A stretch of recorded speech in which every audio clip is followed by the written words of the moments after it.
Hello investors, welcome to yet another 180 Markets Weekly Wrap.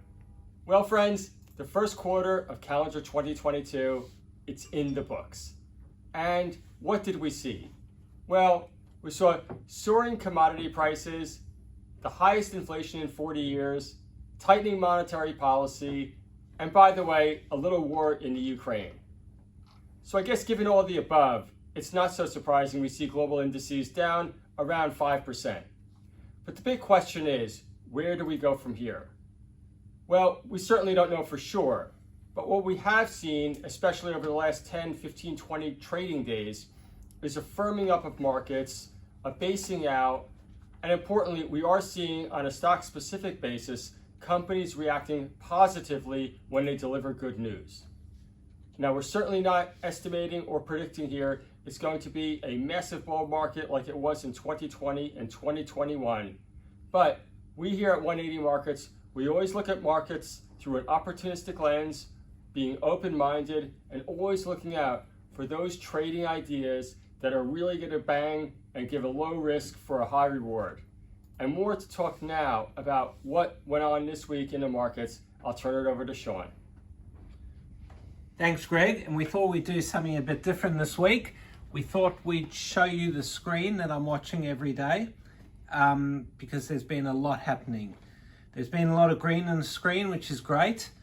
And yeah, we thought we'd just show you some of the stocks that we've been watching here at 180. So how can we start with any other stock apart from our favorite? And Jake, just go for a zoom in on that chart. That is AVL. That's Australian Vanadium. That is our 180 market favorite stock. It hit 10.5 cents this morning.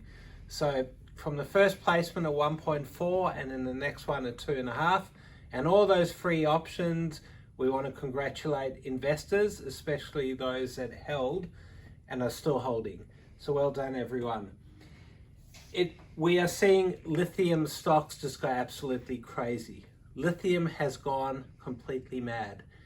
I'm going to show you some charts as well.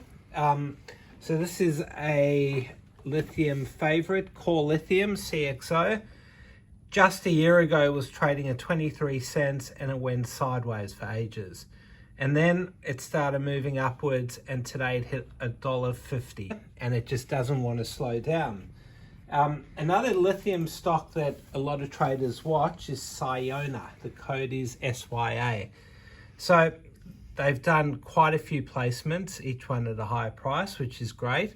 And they were pretty weak up until about a month ago. And in the last month, it has more than doubled. Why? Who knows? Lithium stocks are just out of control. If you look over here, this is my lithium watch list. We've got many stocks here and they are all just up. Every day they are up. So the other stocks that I think are worth looking at from a charting perspective, AVZ, it is another one that has just come up from 15 cents a year ago. AVZ Minerals at $1.30 now.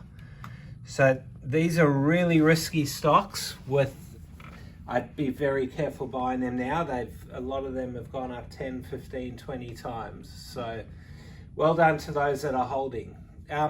We just wanted to mention a few placement stocks this week. There have been not as many placements as normal, but I thought I'd just mention a few. So first of all, we'll talk about Aston Avo. That's chairman by Tolga Kamova. So they raised how much? About 20 million bucks at 14.5 cents. They actually did it in a really smart way. They got Canadian investors to put the majority in, and they got a tax offset that gave the company money at a high price, and they ended up paying obviously a reduced price because of the offset. An extremely popular raise at 180 Markets was a stock that is called CZL. So CZL was done at 2.5 cents. We've got it there. Consolidated Zinc. It's up today 3.5. The placement was done at 2.5, and investors received free options as well. So unfortunately there were quite a lot of scale backs on that, but you still got stocks, so well done to those that took. We'll just finish off with, we will announce the stock tipping competition results on Monday. So well done to the winners. There were actually 3 people who all tipped PCL, Pan Continental. That went up 6 times during this quarter. So well done if you tipped it, but even better if you bought it and you're still in it. It's gone from 0.1 to 0.6. So that's awesome. And we will send an email out on Monday, and then we'll write some checks to those that won. Thank you for watching another edition of 180 Markets Week Wrap. We are looking forward to a big week of footy. Canna Blues!